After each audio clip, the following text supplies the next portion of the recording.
Good afternoon, ladies and gentlemen. Shalom. I'm David Mencer, Israeli government spokesman for the National Public Diplomacy Directorate here in the Office of the Prime Minister. For today, Monday, 18th of November, day 409 of the October 7th war. A couple of points from me and then we'll go straight to your questions. Just firstly, a reminder of our war aims, why we are fighting this war. The war will continue until all of our goals are met. The return of our hostages, dismantling of Hamas's governmental and military capabilities, and removing the terrorist threat to Israel, and the return of our residents to their homes in the north safely as well. Our soldiers are operating boldly and bravely to bring back our hostages and eliminate the terrorist threat to our citizens. So let me start today with the tragic names of the fallen amongst Israel's armed forces. It is with regret that I share with you that since the start of this war, Israel's fallen soldiers have unfortunately risen to 798.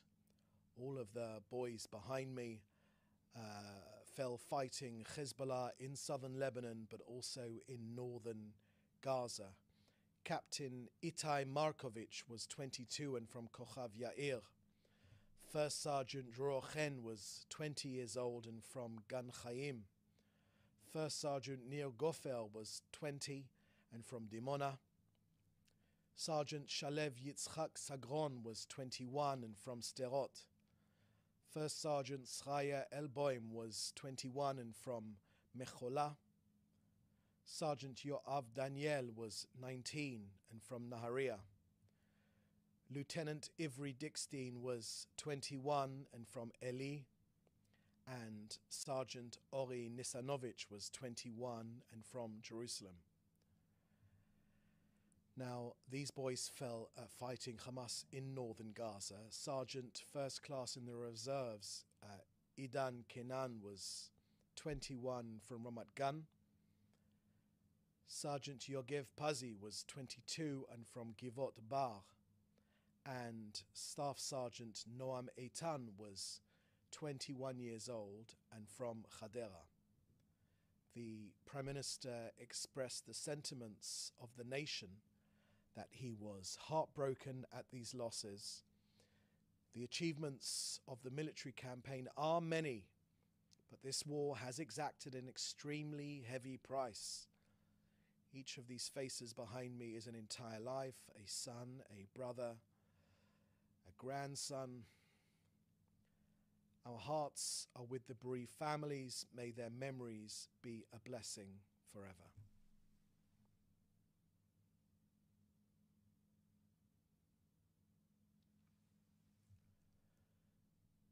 Next, an operational update. In the last hour or so, the IDF has shown details of Hezbollah underground terrorist infrastructure containing dozens of launchers, rockets and weapons uncovered in southern Lebanon. Now, our limited, localized, targeted ground raids in southern Lebanon have removed serious threats to northern Israel. In these latest revelations, available on the IDF's Telegram feed, IDF troops scanned the mountainous areas where Hezbollah concealed dozens of its combat compounds, both above and below ground.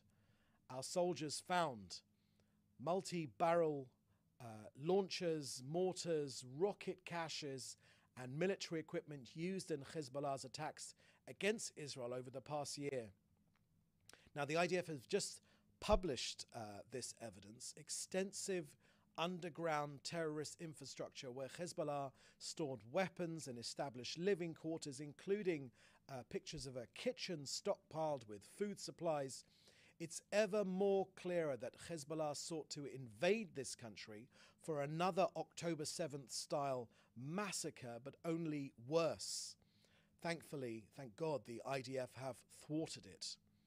Next, an update from Kogat and Israel's humanitarian work in Gaza. In the last 24 hours alone, 137 humanitarian aid trucks went in via Kerem Shalom and the Erez crossings. 24 of these trucks entered northern Gaza. The trucks arrived from Jordan, Egypt, and Israel. 32 trucks were collected from the Gazan side of Kerem Shalom by international organizations, but still 820 trucks worth of aid are awaiting collection from the Gazan side of Kerem Shalom. So, with the challenges that the UN aid agencies, organizations experience in distributing aid, we here in Israel are working together on various measures that will facilitate the transfer of this aid from the Kerem Shalom crossings to Gazans in need. For months now, aid has been piling up on the Gazan side after Israeli inspection, just waiting for collection and distribution. And we've been taking many measures to assist with the pickup of this aid. But our message is clear to the United Nations. Bring the lorries, Israel will get them in, and then get the aid out to those that need it.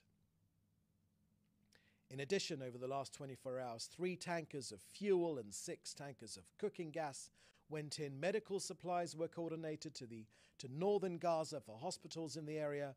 When it comes to bread, I've told you before that 12 bakeries are fully operational in Gaza, 4 bakeries in northern Gaza, and 8 in southern and central Gaza, producing close to 3 million pita loaves a day.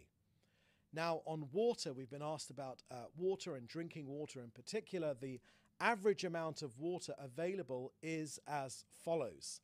112 litres per person per day are available in northern Gaza.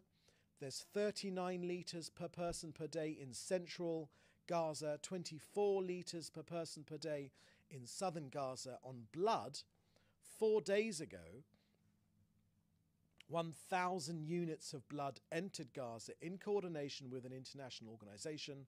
The blood units are designated for the Nasser hospital in southern Gaza to support hospital operations and ongoing treatments. Over the last few months, more than 6,000 units of blood were facilitated into Gaza. COGAT is continuously facilitating medical and humanitarian responses for the civilian population in Gaza. So that's the end of our briefing today. We'll now take your questions. Please put them in the chat together with your news outlet. Okay, first question from here. First question here I can see is from David Clement at the News Forum in Canada. And David asks, Pope Francis urged for an investigation of genocide allegations over Israel's actions in Gaza.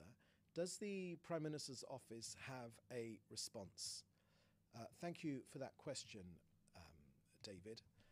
Let me answer you this way. Israel has made clear that it has done everything in its power to make sure that ordinary Gazans, that civilians, are not harmed. Indeed, and whenever a civilian is harmed, we see it as a tragedy. The opposite is true, though, from Hamas. Hamas initiated a genocide against this country. Their stated aim is the definition of a genocide, to wipe this country off the face of the earth, as is the aim of Iran, to erase this country. That is the dictionary definition of a genocide. Now, Hamas sees harm caused to civilians as a clear strategy. They wish there were 10 times more casualties when it comes to civilians. Indeed, they, even in their casualty figures, they lump civilians and their own terrorists together. Indeed, Sinwar, the arch-terrorist himself, Yahya Sinwar, the Hamas leader, is listed as a casualty in the Hamas figures. So Hamas systematically violates international law and commits a war crime by using their own civilian infrastructure and the entire population of Gaza as a human shield for their terrorist activities. Now, the data itself, which is quoted many times by international media from the information ministry in Gaza, look, it's nothing more than the media arm of Hamas. And they systematically report inflated figures, on casualties, and they cannot be trusted. The very fact that that deaths caused by natural causes are also included in those figures is symptomatic of the fact that these figures cannot be trusted, they are untrue, they are routinely inflated, and they should not be quoted by international media. Okay, next question is from Joel Pollock. From Breitbart News, how close would you estimate a ceasefire agreement to be in Lebanon? Thank you for that question, Joel. When it comes to Lebanon, you know that our aim when it comes to Lebanon and Hezbollah is to get our people home, to get the rocket fire stopped, the mortars stopped, the UAVs stopped. So on negotiations for a ceasefire, in Lebanon, the United States and other countries are leading the negotiations to return quiet to the north. But we'll be very straight with you. The military campaign will continue until the immediate threat from Lebanon is removed. And our people, Israelis living in their own sovereign territory, in their own homes, can safely return to their homes. That's when the conflict will end in our north, not a moment before. Next question from Dan Williams at Bloomberg. When the Jabalia operation concludes, will Israel allow civilians displaced from the area to return? Thank you for that question, Dan. Our objective is to break Hamas. We've made that very, very clear. We know that we have shattered 23 of their 24 battalions, but the remnants of those battalions have reformed in northern Gaza particularly. We have already significantly broken the Hamas effort in Jabalia. For further details on that, you're best to contact the IDF, who have the on the ground expertise on what's going on in Gaza. But let me put it this way. Look, our two main goals when it comes to Gaza are, firstly, the rescue of our hostages, and then looking forward to the day after this war when Hamas is no longer in charge in Gaza. So Hamas so without Hamas as a leading factor in Gaza, we are in close contact with our partners in the US and the region to make sure that the day after the war will be a positive starting point for people on both sides of our border, Israelis and Gazans. And at this point, the IDF is on the ground in the Netzarim corridor and fighting terrorists in northern Gaza and in the south in Rafah, but in the north in Jabalia and Beit Lahia. And we will do everything in our power to keep civilians out of harm's way. Hamas, on the other hand, encourage their civilians to stay in place, to act as a human shield. Our message is very, very clear to those civilians. When the IDF tells you that it's safer to move, you do better to listen to the IDF than Hamas. Hamas hate Gazans. They will fight till the last Gazan. We're trying to save Gazans, to end Hamas for a better future for both of our peoples. Next question is from Hannah Julian from the Jewish Press. US envoy Amos Hochstein is expected to arrive in Israel on Wednesday with a ceasefire proposal signed by the Lebanese government, but not signed by Hezbollah. Is Israel planning to sign this document? Thank you for that question, Hannah. I think I dealt with that question in an earlier question from Joel Pollock. Now, when it comes, Joel, you also asked the second question. In what way did the alleged leaks about Hamas strategy hurt rather than help Israel's national security? And let me read that again. I'm not sure I understood that question. In what way did the alleged leaks about Hamas's strategy hurt rather than help Israel's national security? Joel, perhaps you could elucidate your question. I'm not quite sure I understood what it is you're getting at. But let me say this about Gaza and what's going on right now. Look, Israel is doing everything it can to bring back all of our 101 hostages, the living and the dead alike. You know that there are women amongst them, there are children amongst them, there are the elderly amongst them, and they're still being cruelly held more than 400 days in Hamas captivity. And we know that the psychological terror videos, which they released last week, are evidence of the unimaginable cruelty of Hamas and its partners, Islamic Jihad, who are holding our hostages captive under horrific conditions, placing them in grave danger and in violation of international law. Every moment of their captivity is a violation of international law. Now look, the negotiations for the return of our hostages and the discussions led by the US and the mediating countries continue. It's our attempt to reach a framework for the return of our hostages, and it will also always align with our war objectives. Hamas want to stay in power. That is not an option. That is not an option, because Hamas's stated aim is to carry out October the 7th again. When they say it, we believe it. So that's not an option. Now, Hamas continue, and this was reiterated by Jake Sullivan and Mr. Blinken, Secretary of State. They are continuing to impose impossible conditions, and that is what is preventing progress towards an agreement. So, by eliminating the heads of Hamas, Sinwar, Daesh, and the other deadly, evil leaders that initiated this massacre and this war, we're sending an extremely clear message to all of Gaza and to the rest of Hamas. Israel will settle accounts with anyone who promotes terrorism against our citizens. That is true now, and that'll be true at the end of this war. The Prime Minister has said, and this is evidenced actually by the video which was released last week of Sasha. It's appalling video. He was made to read out those words.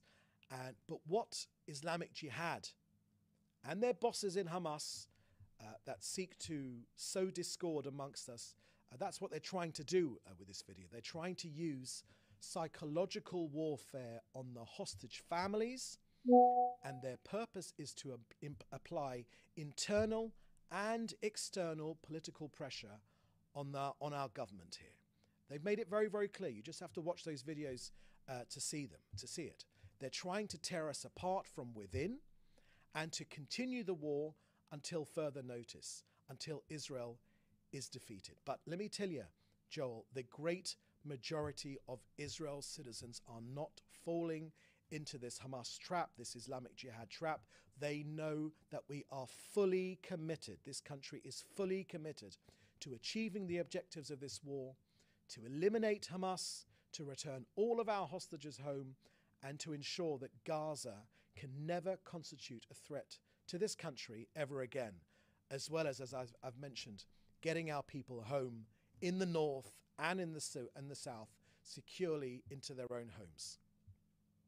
Look, the message should go out from this podium now that Israel will stand together, and with God's help, we will be successful and we will win.